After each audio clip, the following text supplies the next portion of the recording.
Fala galera, seja bem-vindo ao canal Guitelis na área e vamos lá para mais um dia de análise do mercado cripto. Hoje, dia 6 de julho, a gente vai analisar o mercado, mas a gente vai entender o que temos diante da nossa frente, tanto nos dados on-chain quanto no price action. Bom, para quem viu o vídeo de ontem, eu falei que a gente deveria respeitar o canal de lateralização que a gente tinha. Dito e feito, o mercado respeitou o canal de lateralização que a gente tinha. Quem vendeu hoje teve que comprar, quem vendeu ontem, na verdade, teve que pagar mais caro hoje, e quem comprou hoje provavelmente já está no prejuízo, porque a gente vê o mercado subindo, o mercado caindo, e a gente vivenciando dentro da lateralização. A lateralização, ela está clara, e a gente vai falar sobre isso no vídeo de hoje, beleza? Se você não for inscrito no canal, te convido a fazer parte do canal. Aqui eu trago um mega conteúdo todos os dias da semana, principalmente quando eu falo sobre análise on-chain. E caso esse vídeo faça sentido para você, deixa seu like para dar aquela força pro canal, beleza? Chega de papo, bora ver gráfico, que é o que nos interessa aí. Saca só, aqui nesse gráfico a gente vai ter plotado as retrações de Fibonacci perante ao nosso all-time high. Saca que cada linha aqui vai ser uma região de resistência do preço passar conforme a gente for subindo. E por que eu estou trazendo o Fibonacci aqui? Porque hoje me perguntaram lá dentro do canal do Telegram quais que seriam os alvos que nós temos para as operações de médio prazo. Vocês sabem que eu tenho uma operação em Ether avaliada em R$70 mil e que eu vou falar sobre ela com vocês amanhã. Exatamente amanhã eu vou mostrar essa operação para vocês. No sábado eu vou falar de um assunto diferente.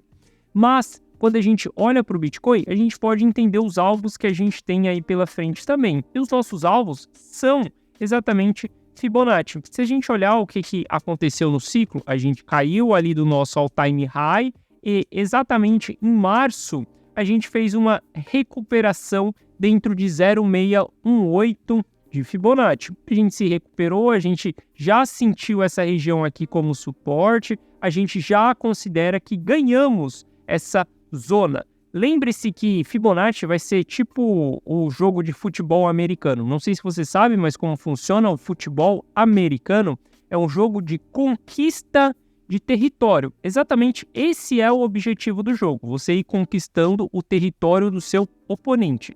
E Fibonacci é dessa maneira, a gente rompe uma região, a gente tem que conquistar aquela região, às vezes a gente faz pullback, a gente confirma e a gente vai passando de região em região, até chegar um determinado momento que a gente supera todas as regiões e dali para frente o mercado ele está mais livre. Então nessa conquista de territórios a gente vê que já recuperamos uma parte já dessa retração. O nosso próximo alvo que nós vamos ter é exatamente 0,5 de Fibonacci, que ele vai estar exatamente ali na casa de $34 mil. Então a gente vai sentir essa região, não é um preço específico, tá galera? É uma região, a gente vai sentir os $34 mil como um ponto de resistência. E se a gente olhar para o preço aqui atrás, olha só, os $34 mil é exatamente o fundo duplo que foi formado dentro dessa região, depois a perca do fundo aqui quando a Luna Foundation quebrou. Então a gente vai sentir essa região aqui, Bitcoin, cara, tá flertando muito na casa dos 30, 34, que está muito próximos. Eu acredito que entre 34 e 38 vai ser esse nossa próxima parada, nosso próximo território a ser conquistado, aonde o mercado geralmente não consegue subir direto, não consegue varar essas regiões, ele vai simplesmente criar resistência dentro dessas regiões aí, beleza? Então, para mim, 34, 38 mil dólares é exatamente o alvo do médio prazo, respondendo a pergunta que me fizeram dentro do Telegram. Bom, para a gente continuar analisando o mercado aqui, só para a gente entender qual que é a visão dos players, qual que é, cara, entende? Tem vários profissionais, eu sempre comento isso com vocês, scalper, day trader, swing trader, position trader e investidor. Cada profissional ele vai operar de um jeito. Cada pessoa vai ter um olhar para o mercado, ou um olhar de compra, ou um olhar de venda. E chega a determinado momentos que está todo mundo olhando para a mesma direção. Muito se fala que isso é um grande problema. Não, isso não é um grande problema, todo mundo está olhando para a mesma direção. chega um determinado momento que, se a gente estiver dentro de uma euforia e todo mundo estiver olhando para cima, obviamente é um problema. Se a gente estiver em uma capitulação, estiver todo mundo olhando para baixo, aí é um problema. Existem momentos específicos do ciclo onde é um problema todo mundo está olhando para a mesma direção. Só que existem momentos que é muito bom todo mundo estar olhando para a mesma direção. E para a gente entender como que os players estão pensando nesse momento, a gente pode olhar para as médias móveis, porque a gente sabe que vários traders são guiados por médias móveis. A gente vai ter traders de curto prazo, de médio prazo e de longo prazo, e todo mundo vai usar uma média para entender a direção do mercado. Não estou falando que vários players usam média para comprar e para vender. Estou falando que vários players usam a média para setar o seu mindset. Se ela estiver apontando para baixo, a gente tem um mindset mais para short, um mindset mais para venda. Se ela estiver apontando para cima, a gente tem um mindset mais para compra, para olhar os pullbacks como oportunidades. E saca só o que está acontecendo com as médias mais relevantes do mercado. A gente tem a média roxa aqui de 111 dias já cruzando a média de 200 semanal. A gente tem esse cruzamento para cima e isso é um sinal bullish. Quando a gente olha para a média verde ali, a média de 200 diário, ela já cruzou a média de 365 dias, que é a média azul também. A gente já teve esse cruzamento. A média de 200 dias já está indo buscar um cruzamento perante a média de 200 semanal. Ainda tem um espaço para isso acontecer, mas o que eu quero mostrar para vocês aqui é que todas as médias estão apontando para cima. O cruzamento dessas médias é questão de tempo. É questão de tempo da gente ver isso acontecendo. Porque hoje o preço ele está se comportando acima de todas essas médias, todas as médias mais relevantes dentro do mercado. E aí aqui não quer dizer nada de que o preço vai parar em 34, não quer dizer que o preço vai parar em 38, não quer dizer nada disso. Eu só estou analisando a média para eu poder entender qual que é a expectativa majoritária do mercado. Se todas as médias estão apontando para cima, as principais, eu entendo que os principais players do mercado, eles estão olhando para cima, eles estão olhando para compra. Então a direção do mercado é para cima. Quando todo mundo está olhando em um determinado momento, é muito bom. É muito bom que a gente tenha esse sentimento dentro do mercado das pessoas estarem otimistas assim que a gente está saindo da nossa fase de capitulação. Depois da gente finalizar um bear market, é muito bom a gente ter esse tipo de sentimento. Então eu só analiso médias aqui para entender qual que é o comportamento desses players. Lembrando, eu sou um analista on-chain. A função de um analista on-chain é interpretar o comportamento dos investidores. É exatamente isso que a gente faz com análise on-chain. Os dados on-chain é uma maneira que a gente tem de analisar o comportamento dos investidores. Bom, quando a gente olha para o balanço nas exchanges, segue saindo aí nessa manhã, a gente teve mais saídas de Bitcoin de dentro das exchanges, a gente teve quase ali aproximadamente 9 mil bitcoins saindo de dentro das corretoras. É uma compra relativamente alta. Eu já expliquei para vocês que essas porradas em linha retas aqui são grandes players tirando Bitcoin de dentro das corretoras, como entradas também são grandes players vendendo Bitcoin dentro das corretoras. Olha só. E quando a gente olha aqui, mais um dia com saídas de Bitcoins de dentro das corretoras. Cara, para mim isso daqui é super bullish, mostra interesse de grandes players. E quando a gente pensa em ciclo de mercado, que eu comentei com vocês anteriormente aqui, se durante uma fase de euforia tá todo mundo olhando para 100 mil dólares, isso é um problema. O mercado não vai chegar em 100 mil dólares, porque a gente já está em uma fase de euforia. Quando a gente está dentro de uma fase de capitulação e tá todo mundo olhando para 10 mil dólares, não vai chegar em 10 mil dólares, porque a gente já capitulou, a gente já teve as pessoas vendendo, já tá todo mundo fora do mercado. Por que não vai exatamente a 100 mil dólares em uma euforia? A pergunta de 100 milhões de dólares. Por que quando a gente está dentro de uma euforia e está todo mundo esperando 100 mil dólares, por que a gente não vai em 100 mil dólares?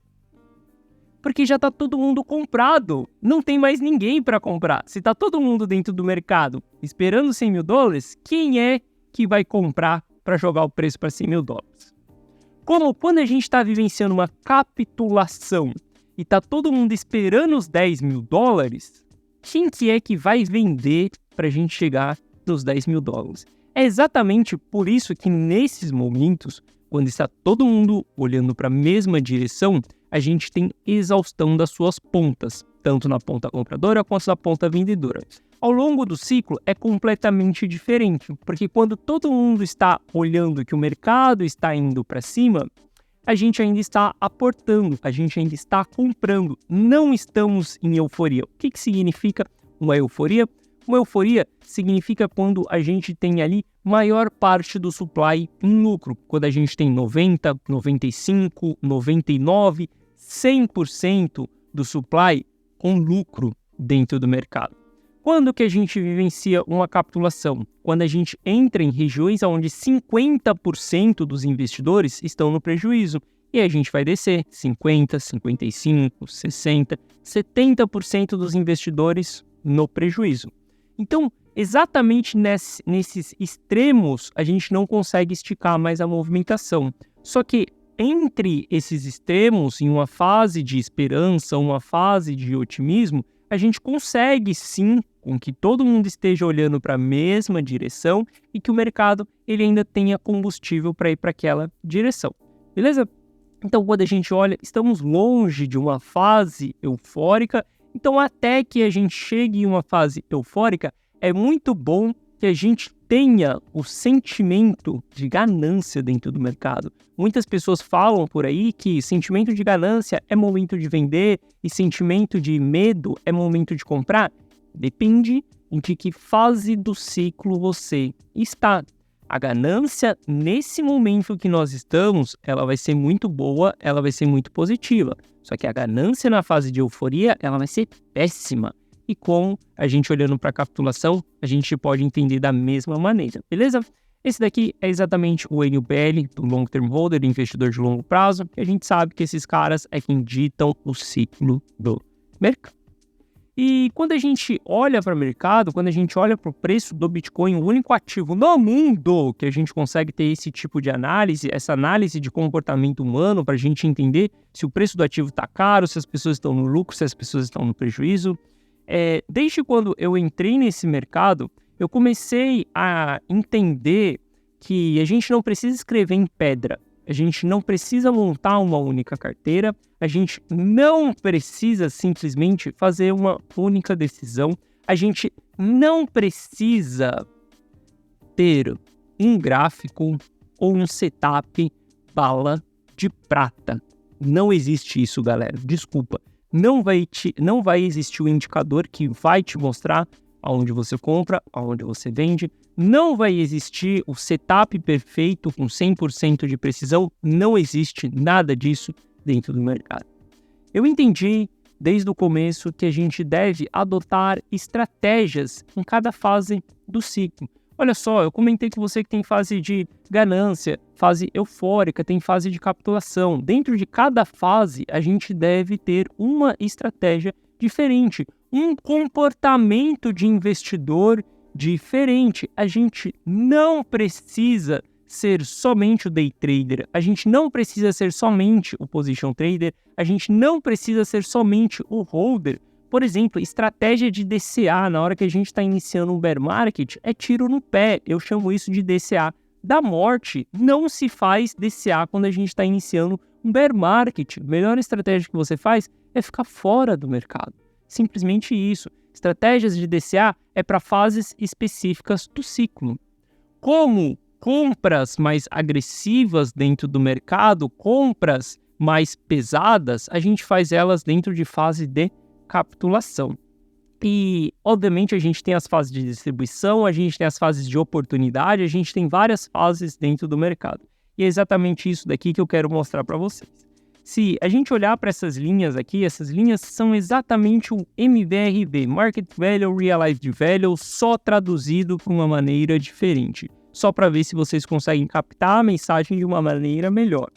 Quando a gente olha para o preço do ativo entre a região verde e azul do MVRV, significa que nós estamos na região mais barata do ciclo. Nesse momento, você vai comprar o ativo descontado. você vai comprar ele descontado da média de custo de todos os investidores que nós temos no mercado, beleza?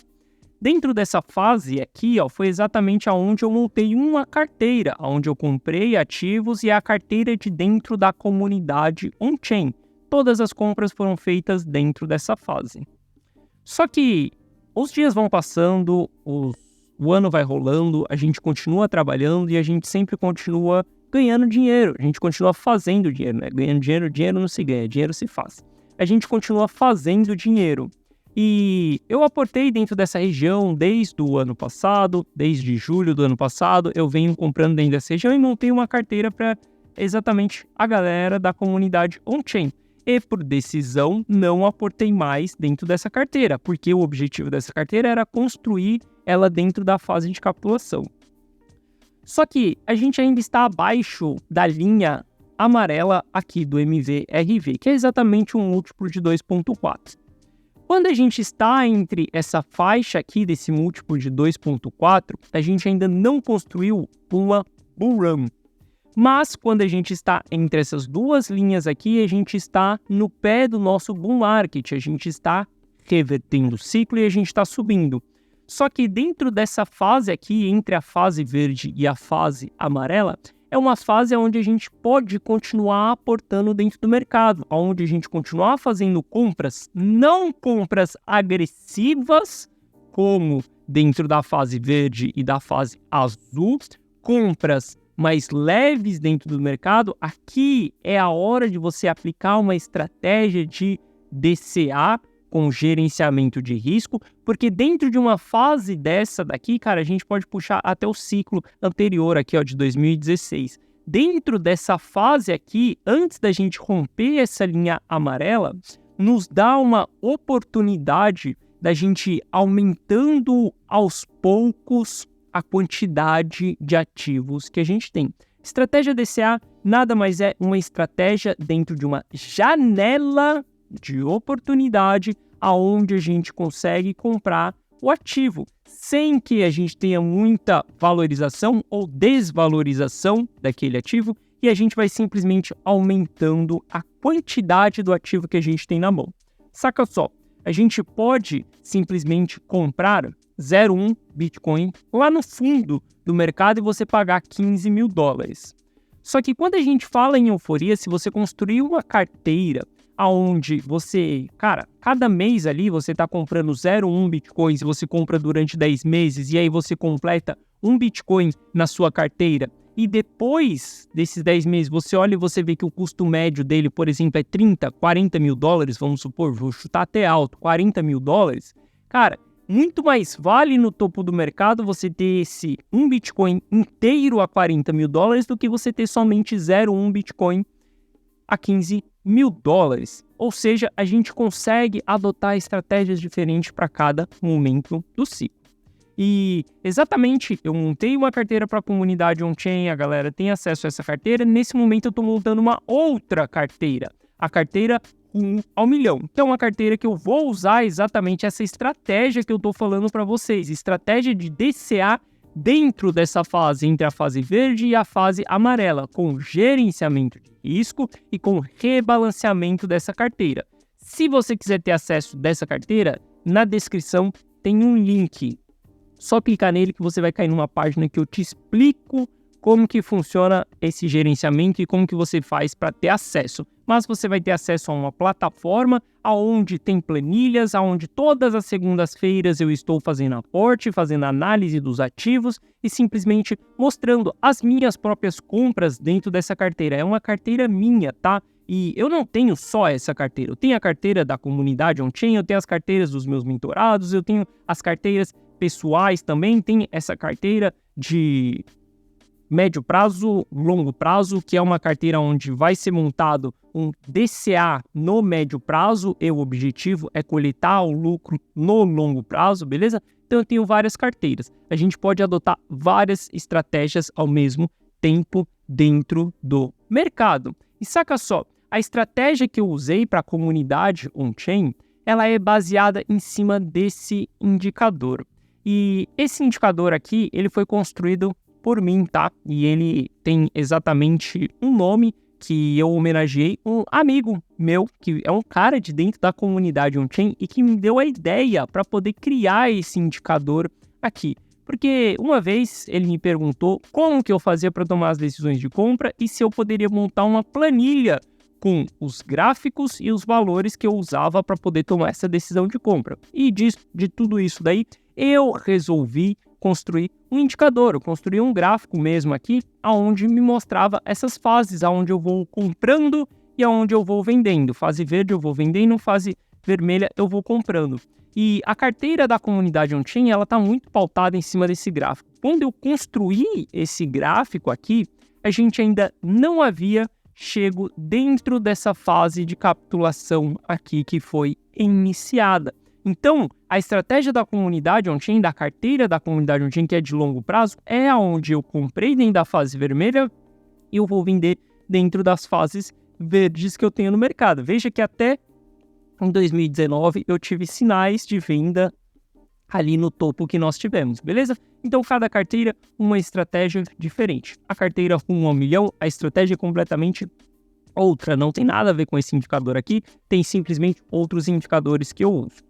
E bom, para a gente continuar analisando aqui o preço do ativo, saca só, MVRV de 30 dias do BTC está com divergência do preço. A gente está tendo topos aqui na mesma região, enquanto o MVRV de 30 dias está caindo. Isso daqui mostra que os players de 30 dias estão realizando. Players de 30 dias já começam a ser pessoas mais relevantes dentro do mercado. 30 a 90 dias são players bem relevantes. Isso daqui eu já venho comentando com vocês que o Bitcoin está em zona de realização de lucro. Então, se a gente tem operação de curto prazo, quem comprou em 25 e tinha expectativa de vender isso nas próximas semanas, nos próximos meses, colocar esse lucro no bolso, a gente já atingiu de realização de lucro e a gente vê que os players estão realizando. Eu tenho operações em Ether, eu vou falar de Ether com vocês amanhã exatamente, e Ether está diferente. Quando a gente olha para Ether, não estamos tendo realização de lucro dos players de médio prazo. O MVRV continua saudável no Ether e, inclusive, a gente não chegou em zonas de realização de lucro, diferente do BTC que a gente chegou em zonas de realização de lucro. E quando eu olho para Ether, eu vejo que tudo está muito saudável. Mas isso daqui eu vou falar com vocês amanhã, porque a gente vai analisar somente o Ether para falar dessa operação que eu tenho aí em aberto. E bom, olhando para o nosso Price Action aqui, ontem eu estava gravando o vídeo com vocês e a gente estava mais ou menos nessa região aqui. Acho que a gente estava exatamente nesse candle. E eu comentei com vocês que respeitem o canal lateral, porque ele já foi confirmado algumas vezes. A gente tem esse canal lateral sendo muito bem respeitado, aonde a gente tem base do canal, zona de base do canal, zona de topo do canal. Compra suporte, vende resistência. Na data de ontem, eu comentei com vocês que a gente estava chegando próximo da região e abriu uma operação em long dentro dessa região. Essa operação de long eu expliquei dentro do canal do Telegram e no sábado eu explico ela aqui para vocês. Abri, fechei a operação de long, era uma operação diária, tá? Uma operação de day trade mesmo. Essa operação já foi aberta e já foi fechada. Bom, a gente voltou para o topo do canal na manhã de hoje. O que aconteceu? Rejeição no topo do canal. A gente continua dentro dessa lateralização. Não importa o tamanho do candle que nós temos, não importa o volume que nós temos. Enquanto a gente não construir pivôs com rompimentos, ou um pivô de baixa, ou um pivô de alta com rompimentos e fechamentos acima dessa região, cara, respeite o canal. Compra suporte, venda, resistência. Nada mais do que isso. Beleza? Simplesmente isso é o que nós temos dentro do mercado num gráfico intradiário. Se a gente for analisar o gráfico diário, cara, tá uma nhaca. Por quê? Cai um dia, sobe no outro. Cai um dia, sobe no outro. Sobe um dia, cai no outro. Vem no outro, sobe um dia, rejeita, volta. Cara, enquanto a gente não sair de dentro dessa região, a gente está em uma região de consolidação, aonde eu acredito que está tendo acumulação dentro dessa região, tá? Não acredito que está tendo distribuição, acredito que está tendo mais acumulação dentro dessa região. A gente pode sair daqui e vir para baixo? Claro que a gente pode cair. E se a gente cair, tá tudo bem. Até os 27 mil dólares, tá tudo bem se a gente cair até os 27 mil dólares. Isso ainda vai nos dar espaço para a gente construir um fundo mais alto do que o fundo anterior no gráfico diário para a gente buscar um novo topo lá na frente. Eu não enxergo que o mercado vai voltar, eu não enxergo que o mercado vai vir buscar regiões mais baixas, não enxergo que a gente vai voltar para os 20 mil dólares, porque até o momento eu só tenho tendência de alta. Mesmo que o mercado caia aqui, a gente subiu muito forte. Lembrando, a gente demorou 60 dias para cair, enquanto mais ou menos aqui, ó, em 9 dias, a gente recuperou toda essa queda que nós tivemos, beleza? Então a gente pode cair? Pode cair. Para mim, o mercado ainda vai buscar essas regiões dos 34, dos 38 mil dólares. E se a gente falar de Ether, para mim, Ether ainda vai buscar a região lá dos 2.500 dólares, beleza? Bom, amanhã eu vou falar com vocês de Ether e analisar Ether aqui agora, mas eu vou deixar tudo isso para falar com vocês amanhã sobre Ether. A gente vai fazer uma análise mais profunda, vou mostrar a minha operação, vou explicar novamente a operação que a gente já vem acompanhando há alguns meses, preto no branco, operação aberta, valor na tela, para que vocês entendam como que eu estou me comportando. Tanto no longo prazo, no longo prazo a galera da comunidade on-chain sabe que como que tá a minha carteira. No médio prazo vocês aqui no YouTube conseguem saber, beleza? Então é isso, galera, espero que vocês tenham gostado da análise de hoje. Se você gostou, deixe seu like, se você não é inscrito no canal, considere se inscrever. Lembrando, canal do Telegram na descrição, beleza? Se quiser trocar uma ideia comigo, só clicar aí que será um prazer da gente trocar essa ideia lá. Tamo junto, forte abraço e eu te vejo amanhã de volta aqui no canal. Valeu!